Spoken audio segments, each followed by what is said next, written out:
नमस्कार, मैं हूं अंजलि और आप देख रहे हैं रफ्तार टुडे। तो चलिए शुरुआत करते हैं आज की प्रमुख खबर से। सामने बेटे संजय का शव और ऐसे में इंदिरा ने चंद्रशेखर से जो कहा वो सुन स्तब्ध रह गए अटल।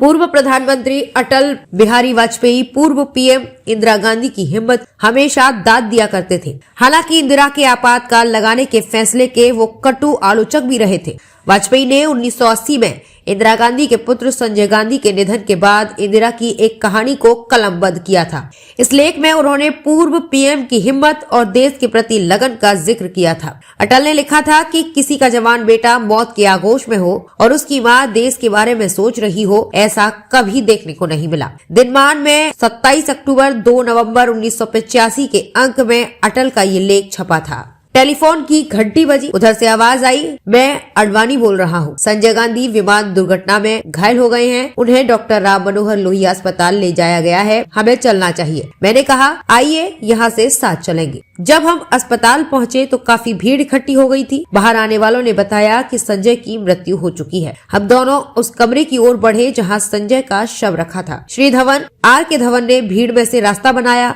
दरवाजा खोलकर भीतर गए तो सामने इंदिरा गांधी खड़ी थी। उनकी आंखों पर काला चश्मा चढ़ा था। मैंने उनसे कहा कि इस समय आपको बड़ी हिम्मत से काम लेना है। उन्होंने मुंह से तो कुछ नहीं कहा, किंतु चश्मे के भीतर से मुझे कुछ ऐसी नजर से देखा कि मैं एक क्षण के लिए सिकुड़ गया। मुझे लगा कि वे बिना कहे ये कह रही है कि हिम्मत तो मुझे घुट्टी में मिली है, आप मुझे हिम्मत का उपदेश देने वाले कौन होते हैं। बाहर निकले तो चंद्रशेखर जी मुलाकात हो गई।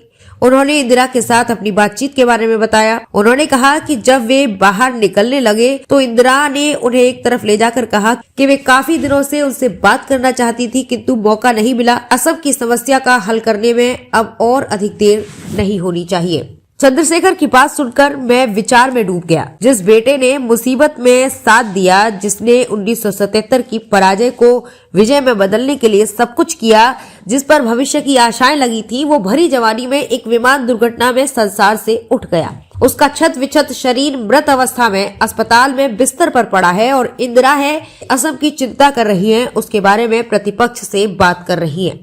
मैं सोचने लगा कि आखिर इंदिरा जी है क्या, उनका वास्तविक रूप क्या है। वे मानवी है या देवी या पाषाणी या मात्र राजनेत्री, सिर्फ एक राजनेत्री। खबरों में अब तक के लिए बस इतना ही। मिलते हैं फिर ऐसी ही बड़ी खबर के साथ। तब तक के लिए नमस्कार और देखते रहिए रफ्तार टुडे।